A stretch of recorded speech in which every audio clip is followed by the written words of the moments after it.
આપણે ધોરણ 5 ભાગ 3 સ્વાધ્યાય પોથી પાઠ 7 પાણી સાથેના પ્રયોગો આપણે કરીશું.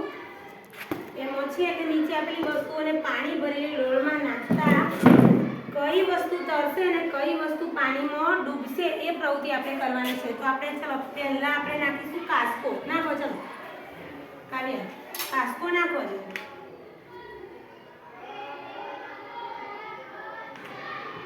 શું થાય છે? શું થાય છે? તરે છે. તો આપણે કાસ્કો તર્યો એટલે તરશે એમાં શું કરીશું? ખરું કરીશું. ચલો પછી છે દિવાસળી. નાખો દિવાસળી. ચલો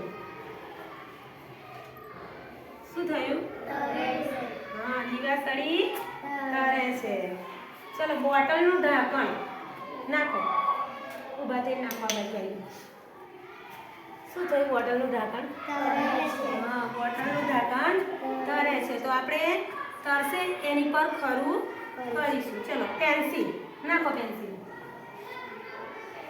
શું થયું? પેન્સિલનું પેન્સિલ તરે છે. તો આપણે લખશું કે તરશે એની પર આપણે ખરું કરીશું. ચલો કાગળનો ડૂચો. આ કાગળનો ડૂચો આપણે નાખીએ. શું થશે? પહેલા શું થશે? તરશે કે ડૂબશે? કેટલા તરશે એમ બોલ. તારે શું થશે? ડૂબી જશે. હા જોઈએ આપણે. ચલો આગળ તરી. તો કાગળનો ડૂચો શું થાય છે? ચલો ફળ. ફળ તો આપણને બધાને ખબર જ છે કે સવારમાં આપણે ચા બનાવીએ તો ચામાં આપણે ફળ નાખીએ તો શું થાય છે? ડૂબી જાય છે. અંદર ઓગળી જાય છે. ખરું? તેલનું ટીપું. હા તેલનું ટીપું પણ તરે છે. ચલો કોકરું નાખો. શું થશે? ડૂબી ગયો કે તર્યો? ડૂબી ગયો. ચલો રબર નાખો. ડૂબી ગયો રબર.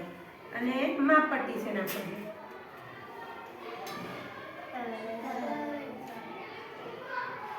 માપપટ્ટી શું થયું?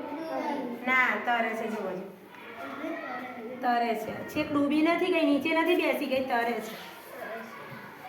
આના પરથી આપણે કહીએ કે કઈ કઈ વસ્તુઓ તરી. માપપટ્ટી ડૂબી ગઈ. હા